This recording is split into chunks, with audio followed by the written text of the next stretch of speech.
Bien, pues ya vimos que en este caso no hay, yo creo que cirugía que no falle, no hay cirugía que no se complique. Y pues precisamente esta plática está encaminada a ver el manejo. Bueno, vimos las estadísticas son en general buenas, en buenas manos, con experiencia y muchos años ya de experiencia en el implante de válvulas.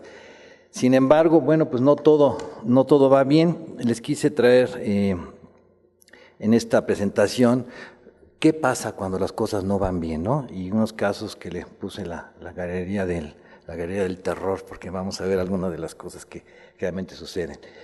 Bien, bien.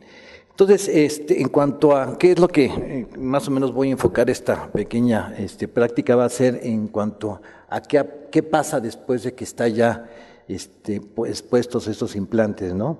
Vamos a ver la incidencia de algunas complicaciones. Hay que hablar, igual que mencionaba en la plática anterior, la fisiología del encapsulamiento, factores de riesgo para el quiste de este encapsulamiento, las características clínicas y pues más o menos describir algunas técnicas de destechamiento y bueno, y al final las complicaciones.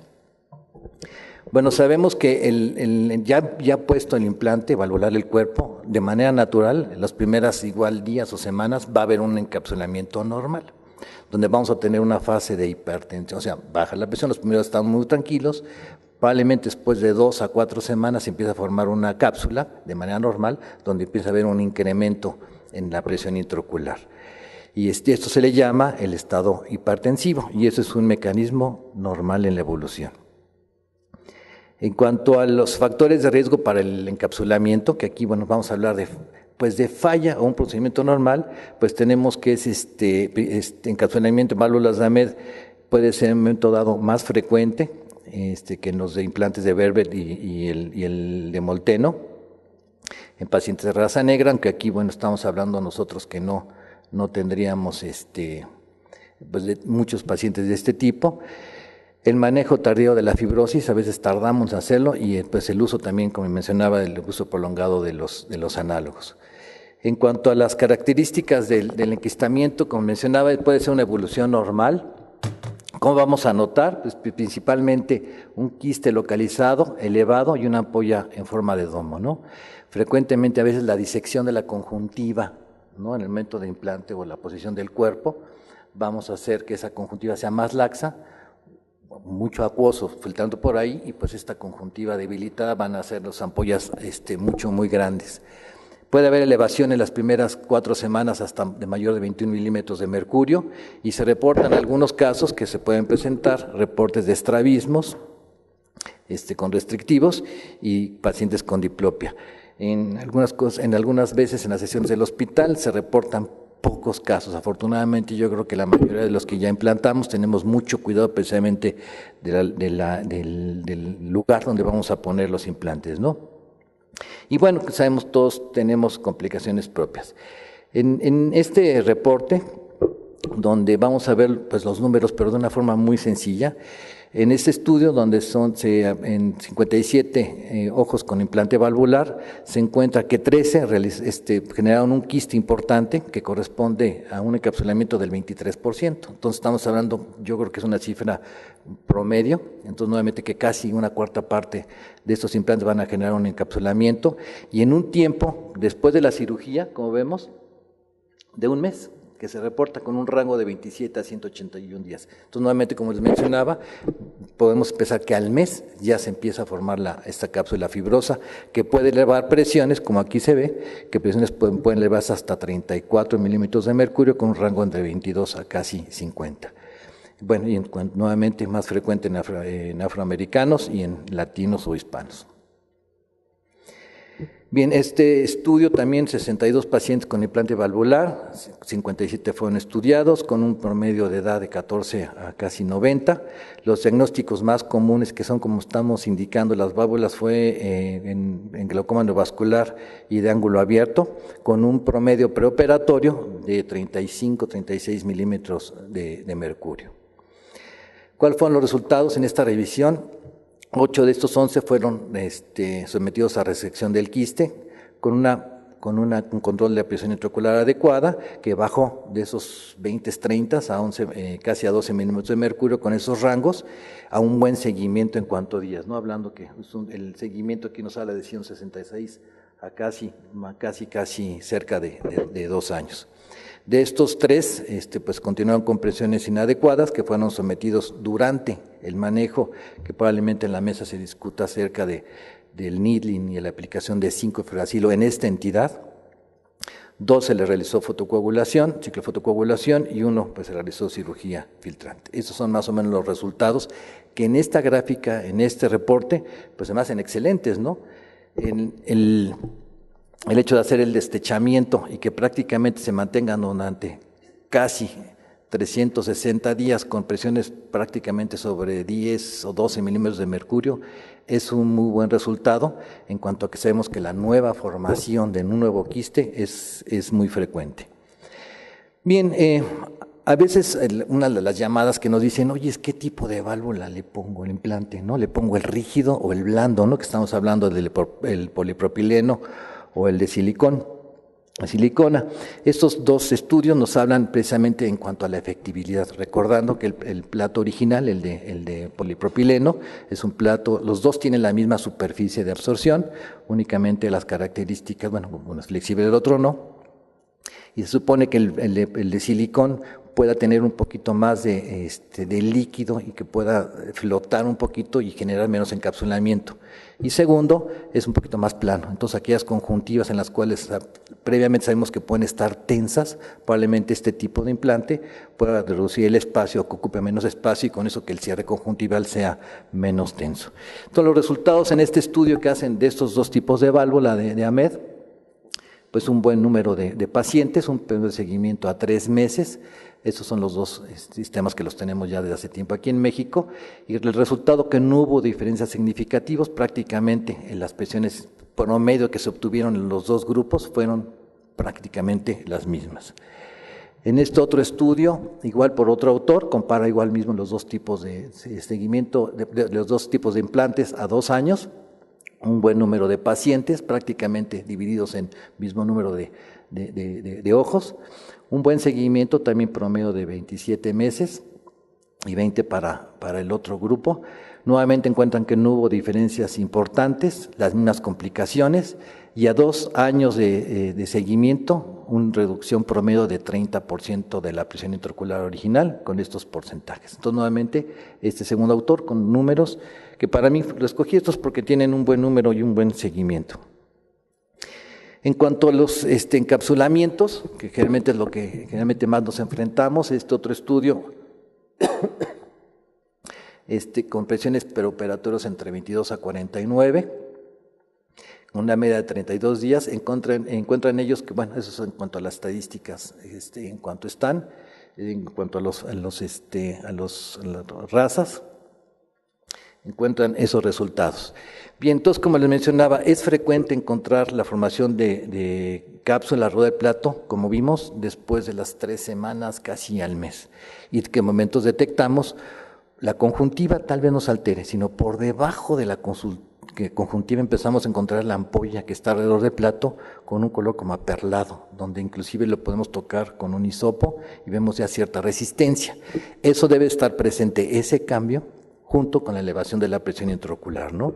¿Qué decidiríamos ahí en ese momento? Bueno, pues ya iniciar tratamiento o cirugía para hacer una plastía de la bula, plastía o resección.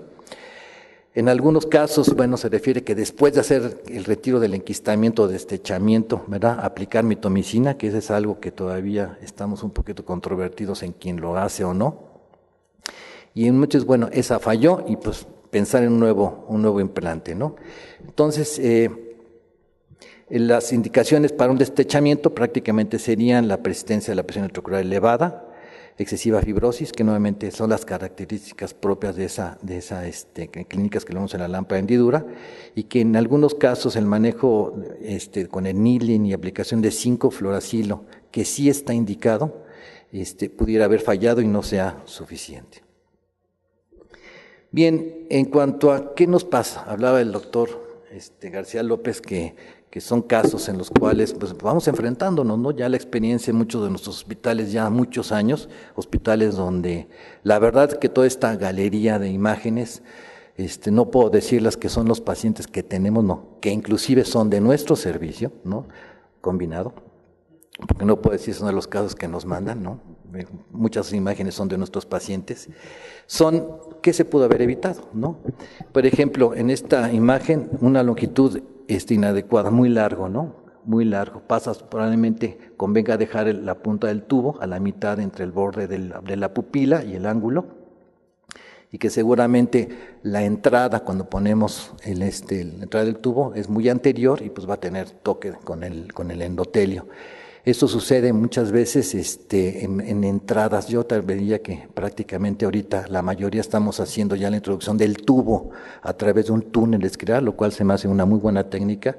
Y hace ya muchos años levantamos colgajo escleral. Entonces yo indico en aquellos cirujanos que van a empezar a hacer, probablemente convendría, aunque si ven un poquito más de tiempo, a levantar el colgajo escleral para que prácticamente estén ya en la entrada.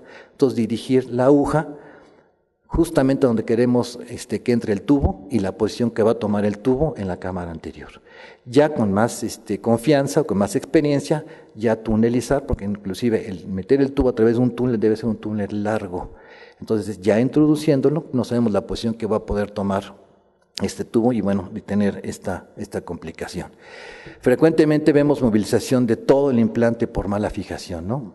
La fijación del plato, ahorita vamos a ver algunas imágenes, pues hay quien lo hace, obviamente me ha tocado ver que fijan el plato con material absorbible, lo cual bueno es injusto y aparte pues habla de un desconocimiento, con nylon 10 ceros, entonces a mí se me hace que es muy frágil, entonces el desplazamiento tarde o temprano va a ser y vamos a tener cuestiones de estos.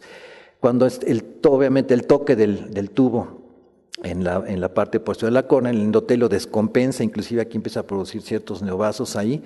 Afortunadamente en estos, cuando se quita pronto, o sea, tempranamente actúa uno, la córnea es noble. Retira uno el tubo, lo recorta, lo reposiona y la córnea, esa parte de la córnea vuelve nuevamente a tomar y es realmente el daño, es muy localizado. Nuevamente otros donde están por desplazamiento. Estos tienen el antecedente nuevamente estas imágenes de aquellos casos en donde inicialmente el plato y el tubo quedó en buena posición y que con el tiempo hubo desplazamiento.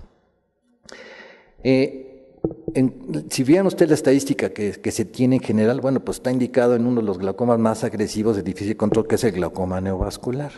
Entonces, el hecho de entrar, siempre va a haber un pequeño sangrado de la cámara anterior, esto va a generar sangrado, presencia de fibrina, etcétera, etcétera, donde la fibrina en los primeros días o semanas pues va a ser causa de una oclusión del tubo. El manejo, bueno, pues como todos lo haríamos, sería procesos antiinflamatorios potentes, en fin, y esperar un poco a que este cuadro, con la presencia de fibrina se vaya alisando y se vaya absorbiendo. Oclusiones del tubo, generalmente por el iris, aquí es francamente, donde aquí el corte lo hicieron prácticamente como va, ¿no? No lo hicieron con ángulo, donde el ángulo o la boca del tubo debe quedar hacia arriba, hacia la córnea, precisamente por si en alguna posición inicial o que después ese tubo tenga contacto con el iris, pues no va a estar ocluido. Si tuviera la boca de este lado hacia arriba, bueno, seguiría, aunque está recargado sobre el iris, pero tendría funcionalidad. Puede estar ocluido, ya mencionaban por ahí, en pacientes que tengan presencia prácticamente áfacos o presencia de oclusión por el silicón, como vemos en estos casos. El silicón muchas veces es disecante, diseca impresionante, ¿no? He tenido casos donde inclusive presencia de silicón en cámara anterior, en pacientes con trabeculectomía, encuentro bulas o ampollas llenas de silicón, inclusive ya emulsificado. Entonces busca salidas, y si alguien ha abierto un ojo con presencia de silicón, es terrible, ¿no? Y bueno, no por esto también el silicón busca y tapa muchas veces la boca del tubo.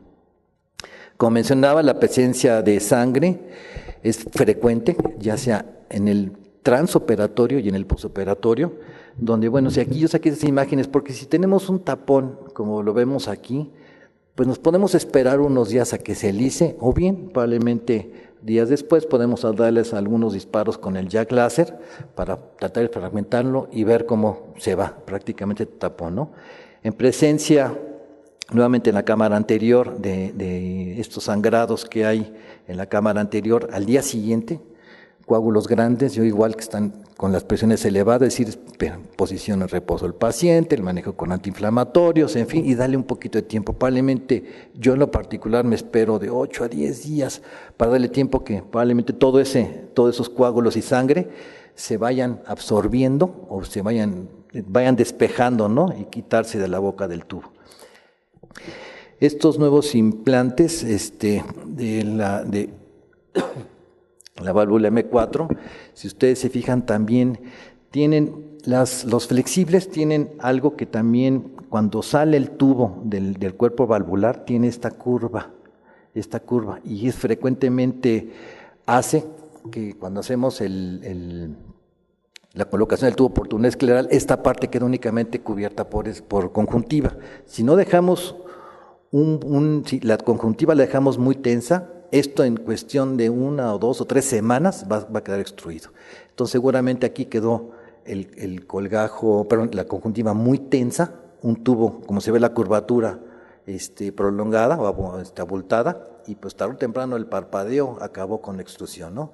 Aquí lo que hay que hacer inicialmente, bueno, es aplicar un punto en cruz de nylon para que esa curva que toma el plato, aplanarla y tenga menos fricción durante el parpadeo con la conjuntiva. Extrusiones. Frecuente este paciente, yo lo recuerdo que lo presentaron, iba a consulta, se programaba pues es que ya vean dónde estaba, prácticamente estaba expuesto todo el plato, el tubo, si se fijan, bueno, se había desplazado. Yo creo que este tubo estaba más o menos en esta zona y pues todo el avanzamiento pues se fue hasta acá, ¿no? Sin embargo, estaba todo prácticamente extruido. Yo en lo particular, obviamente no es para reposicionarlo, ¿no? ¿Qué conjuntiva puede haber aquí para que pueda cubrirlo? En algunos dicen, bueno, pues yo lo quito de aquí y lo paso al sector nasal. Pues pudiera ser, ¿no? Pero pues es un plato que ya está contaminado y seguramente no estaría la indicación. Y también este paciente que hizo el comentario que por qué se había esperado tanto tiempo, y comentó que pues cómo se le iban a quitar, que su cirugía le había salido muy cara y pues no podía pagar otro, ¿no? Pero bueno, aquí otro caso, la fijación del plato a la esclera o la episclera puede ser con material, obviamente con material. Hay quien lo hace con seda negra, puede ser con mercilene. Para mí el mercilene no es inicialmente lo hicimos, está muy dura, muy como alambre, ¿no? Entonces ya lo evitamos. Y en algunos cirujanos lo hacen con nylon. Para mí la seda me parece una muy buena opción para fijación. Y aquí, ¿qué es lo que sucedió? Donde se extruyó fue precisamente, aquí está uno de los vértices, seguramente se extruyó esta zona de este lado, entonces aquí se hizo un colgajo para cubrirlo, ¿no? Entonces, esta zona, cuando hace uno el nudo, pasa uno por a través del orificio, se anuda perfectamente bien y lo conveniente es ese nudo enterrarlo, ¿no? Gírelo nada más para que no quede el vértice. Nudo nuevamente, tratar de ocultarlo dentro del orificio de la válvula, del implante, del cuerpo, o bien por abajo, para evitar que sea esto. Eso es más o menos como fue el parche, seguramente fue por ahí.